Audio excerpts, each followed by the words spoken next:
Okay, magandang umaga po sa lahat. Ngayon po ay tatalakayin natin ang Aralin 3 at ito po yung pang-abay. At bago po natin ang simula ng ating talakayang ito, ay basahin mo po natin ang ating layunin para sa aralin na ito. So yung layunin po natin is sa pagtatapos ng aralin, ang mga mag-aaral ay inaasahang una, matutukoy ang pang-abay sa pangungusap. Pangalawa, magagamit ang pang-abay sa paglalarawan ng pandiwa. At pangatlo, makakabuo ng pangungusap gamit ang angkop na pang-abay. So ito po yung mga layunin ng ating aralin para sa ating pong mga mag-aaral. Ngayon po ay dumako na tayo sa ating tatalakay na paksa at ito po yung pang-abay. So ano nga po ba yung pang-abay? So yung pang-abay po ay ang bahagi ng pananalita na nagbibigay turing sa pandiwa, pang-uri o kapwa pang-abay. Ito din po ay tumutukoy kung paano, kailan o saan nangyari ang kilos o gawain. So sa madaling salita, ang pang-abay is naglalarawan sa pandiwa o ito po yung ginagamit natin para mas mapabuti o mailarawan natin yung pandiwa sa isang pangungusap. So, gaya po sa ating nabasa, ito po ay tumutukoy kung paano, kailan o saan nangyari ang kilos. Yun po. At dito po sa halimbawa, ito po sa pangungusap na mabilis na tumakbo si Lisa. So, dito po sa pangungusap makita natin na ang mabilis ay ang pang-abay na naglalarawan sa pandiwa. So, ito po yung pandiwa natin is yung tumakbo. No?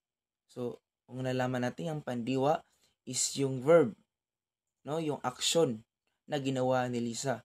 So, yung salitang mabilis, ito po yung pang-abay na naglalarawan sa ating pandiwa na tumakbo. So, ito po yung ginagampanan na role ng pang-abay.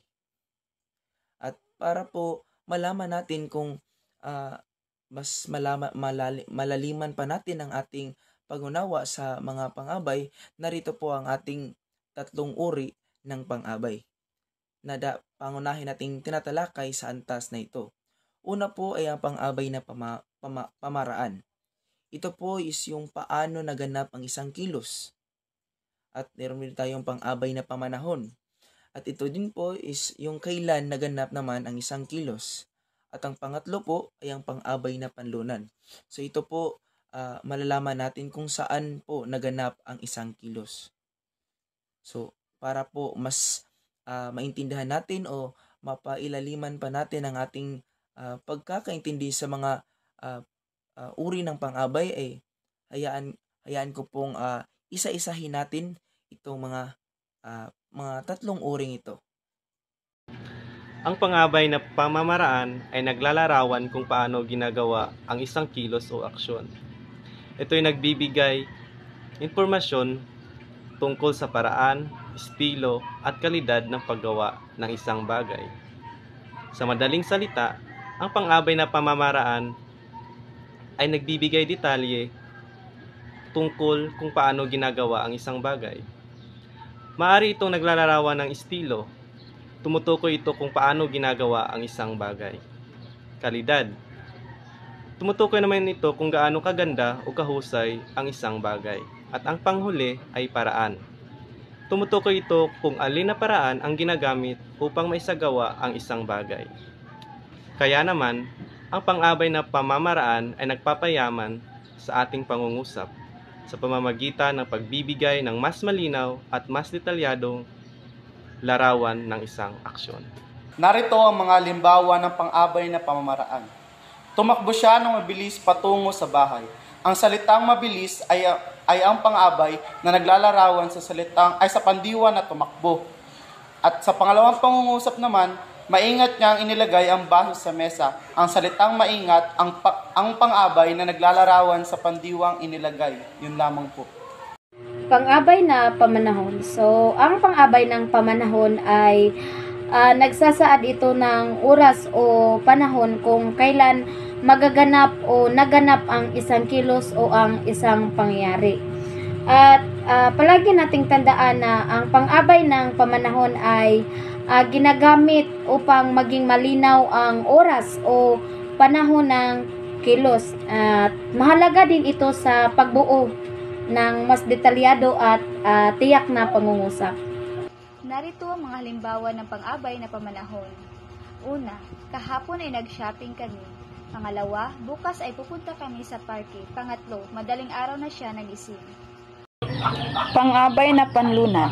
Ang pang-abay na panlunan ay nagsasaad ng lugar o lokasyon kung saan nagaganap o magaganap ang isang kilos o pangyayari.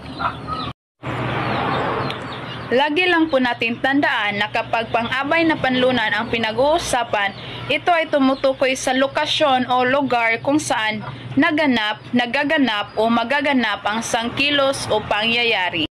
So, sa itaas ng bundok, matatagpuan ang simbahan. Yan ang unang halimbawa. So, ang parira lang sa itaas ng bundok ay tumutukoy sa lokasyon kung saan matatagpuan ang simbahan.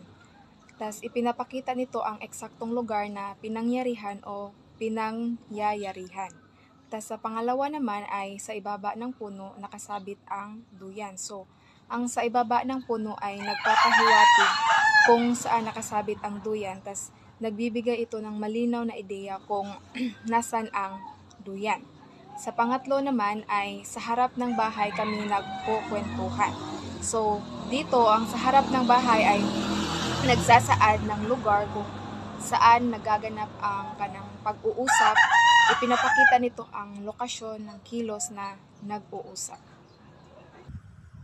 Muli, magandang umaga sa lahat. Sa kabuuan nga ng ating leksyon tungkol sa pang-abay, sinasabi dito na ang araling pang-abay ay mahalaga sa pagbuo ng mas malinaw at mas detalyadong mensahe sa ating komunikasyon.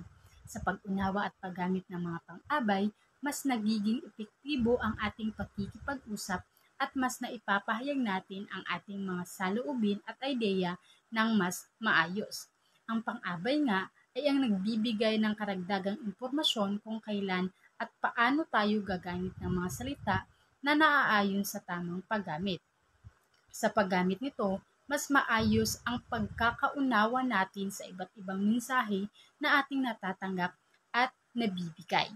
Sinasabi din dito na ang pag-aaral sa mga ito ay hindi lamang nakakatulong sa ating kakayahang magsalita at sumulat, kundi pati na rin sa ating pang-araw-araw na buhay. Sa paggamit nga ng pang-abay, mas nakikita natin ang tunay na kahulugan ng mga pangungusap at mga mensahe na gusto nating iparating sa ibang tao, lalong-lalo na sa paraan ng pakikipag-usap natin araw-araw upang tayo ay magkaisa at magkaintindihan. Yun lamang po ang ating tatalakayin ngayong umagang ito. Naway kayo ay may napulot na aral. Maraming salamat at paalam!